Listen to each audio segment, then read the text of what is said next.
সুনামগঞ্জে green hill seedling farm নামের একটি প্রতিষ্ঠান গ্রিনহাউস পদ্ধতিতে উচ্চ ফলনশীল সবজির চারা উৎপাদন শুরু করেছে। ইতিমধ্যে সবজি চাষিদের কাছে আসা জায়গা নিয়ে একটি প্রতিষ্ঠান হিসেবেই পরিচিতি লাভ করেছে এটি।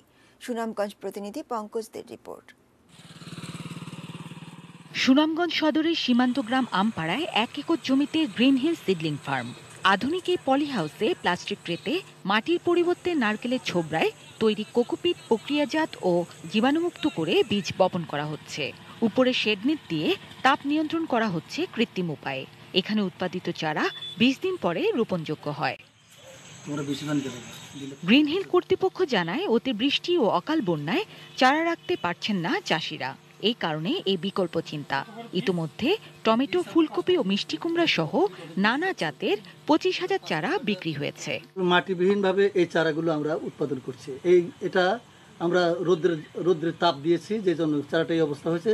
কিছুক্ষণের মধ্যে চারাটা আবার ঠিক আগের অবস্থায় ফিরে আসবে। সুতরাং কিন্তু 100%ই জীবিত থাকবে। এবার 4 দফা বন্যায় বীজতলা নষ্টের কারণে দিশেহারা চাষিরাও বলছেন গ্রিন হিল সিডলিং ফার্ম তাদের উপকারে এসেছে। এই গ্রিন হাউস ওয়াতে আমরা সুবিধা হয়েছে, চারা আমরা এখানে সবসময় পাই। এই চারাটা খুব ভালো চারা, এই চারা বন্যা পানিতে মরবে না। মাটি ছাড়াই চারা উৎপাদন করছে, এখান থেকে আমরা চারা এনে লাগাচ্ছি। আবার আধুনিক প্রক্রিয়ায় চারা উৎপাদনে সিলেট বিভাগের প্রথম প্রকল্প এটি। এর মাধ্যমে জেলার 22,000 হেক্টর জমিতে সবজি চাষের লক্ষ্যমাত্রা পূরণ সম্ভব হবে বলে আশা কৃষি বিভাগের। শীতকালীন সবজির চারা, গ্রীষ্মকালীন গ্রাফটিং বা চুরগুলোর মাধ্যমে টমেটো চারাও এখানে উৎপাদন শুরু হয়েছে, যা আমাদের সব জেলার হাওড় এলাকার কৃষকদের জন্য একটি আশীর্বাদ বয়ে আনবে মনে করি।